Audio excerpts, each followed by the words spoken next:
Game changer. Bollywood से लेकर south cinema में भ्रष्टाचार का फिल्मांकन एक बड़ा विषय रहा है। ढेरों फिल्में इसी विषय के इर्द गिर्द बुनी गईं।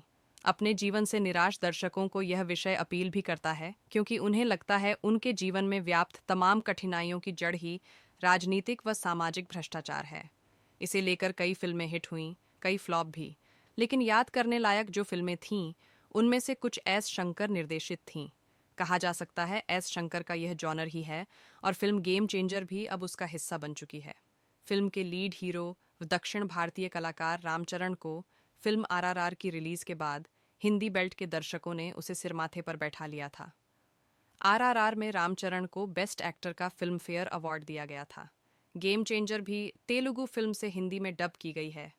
500 करोड़ रुपए की लागत से बनी यह पॉलिटिकल थ्रिलर फिल्म गुटखा माफिया को तबाह करने वाले एक आईएएस अफसर को केंद्र में रखकर बनी है। फिल्म में रामचरण ने पिता और पुत्र का डबल रोल किया है। इस फिल्म में पुरानी कहानी को नए अंदाज में परोसा गया है। इसके निर्देशक एस शंकर अपनी फिल्मों में भ्रष्टाचार का मुद्दा उठाते हुए उस पर चोट करते हैं। उसने 2 दशक पहले नायक और इंडियन जैसी फिल्में बनाईं, जिन्हें दर्शकों ने पसंद किया, मगर उसके द्वारा निर्देशित फिल्म इंडियन 2 को दर्शकों ने नकार दिया। अब गेम चेंजर के जरिए उसने भ्रष्टाचार के खिलाफ मोर्चा सा खोल दिया है। उसकी इस फिल्म ने नायक के हीरो रहे अनिल कपूर की याद ताज़ा कर दी है। फिल्म की कहानी एक आईएएस अफसर रामनंदन रामचरण की है। वह बात बात पर गुस्सा करता है। उसकी गर्लफ्रेंड दीपिका कियारा एडवाणी उसे आईएएस अधिकारी बनकर जनता की भलाई करने के लिए प्रेरित करती है। जिला कलेक्टर बनकर राम जनता की भलाई के लिए कई काम करता है। उधर राज्य के मुख्यमंत्री ने भी भ्रष्टाचार के खिलाफ मुहिम छेड़ रखी है। राम की टक्कर सीएम के बेटे मोपी देवी एस सूर्या से होती है। मोपी देवी खुद सीएम बनने की फिराक में है। राम अपनी पोस्टिंग के लिए आंध्र प्रदेश के शहर विशाखापट्टनम जाता है। रास्ते में गुटखा माफिया के गुंडे उसको रोककर मारामारी करते हैं। रामनंदन का विरोध करने वालों में मुख्यमंत्री सत्यमूर्ति श्रीकांत का बेटा मोपी देवी भी है। वह अस्पताल में अपने पिता मुख्यमंत्री को मारकर खुद मुख्यमंत्री बन जाता है। हालांकि मुख्यमंत्री ने पहले से ही रामनंदन को अपना वारिस घोषित कर रखा था। मध्यांतर के बाद फ्लैशबैक में रामनंदन के पिता अप्पा अन्ना, जो कि हकलाते हैं, खदान मालिकों के खिलाफ आंदोलन करते हैं।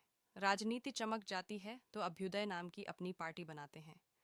पार्टी को सत्ता तक पहुंचाने के रास्ते में सत्यमूर्ति द्वारा उद्योगपतियों के हाथों बिककर पार्टी को हथियाने व अपर्णा की हत्या करने तक की कहानी सामने आती है।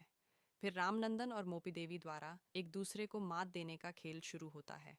आखिरकार रामनंदन मुख्यमंत्री बन जाता है। फिल्म में लॉजिक की कमी है, जैसे एक ही दिन में भ्रष्ट अधिकारी को उसके पद से हटाने, पूरे शॉपिंग मॉल को जमींदोज करने से लेकर राशन की दुकानों के आसपास के भ्रष्टाचार को खत्म कर दिया जाता है। यूं भी एस शंकर की हर फिल्म में हीरो कभी भी किसी रॉबिन हुड से कमतर नहीं रहा। अब वे रामचरण अभिनीत फिल्म गेम चेंजर में भी राजनीतिक भ्रष्टाचार और मुख्यमंत्री की कुर्सी को लेकर हो रही खींचतान के साथ नायक को रॉबिन हुड की तरह पेश करने में पीछे नहीं रहे।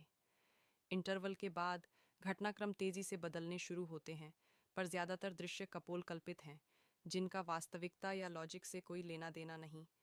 कई बार ऐसा लगता है कि निर्देशक ने कुछ मुद्दों पर कुछ दृश्य फिल्मा लिए, फिर उन्हें एडिटिंग टेबल पर जुड़वाकर एक फिल्म की शक्ल दे डाली। बीच बीच में अनावश्यक रूप से गाने ठूंस दिए गए हैं, जो कहानी को आगे बढ़ाने के बजाय व्यवधान पैदा करते हैं। फिल्म की कहानी की शुरुआत कमजोर है। कहानी में कुछ भी नयापन नहीं है। गेम चेंजर की कहानी में संविधान व वर्तमान में चर्चित चुनाव आयोग को भी पिरो दिया गया है।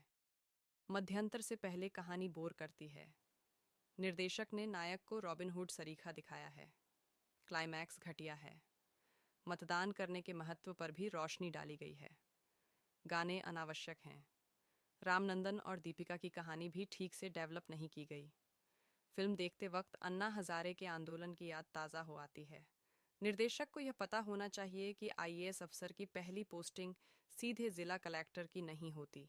वहीं आईएएस को उसके गृहनगर में कलेक्टर नहीं बनाया जाता। इस पर शोध किया जाना चाहिए था। फिल्म बेवजह लंबी है। आधा घंटा छोटी की जा सकती थी। रामचरण के चेहरे के भाव एक समान रहते हैं। कियारा आडवाणी सिर्फ सुंदर नजर आई है। एस जे सूर्या का काम अच्छा है। सिनेमेटोग्राफी अच्छी है।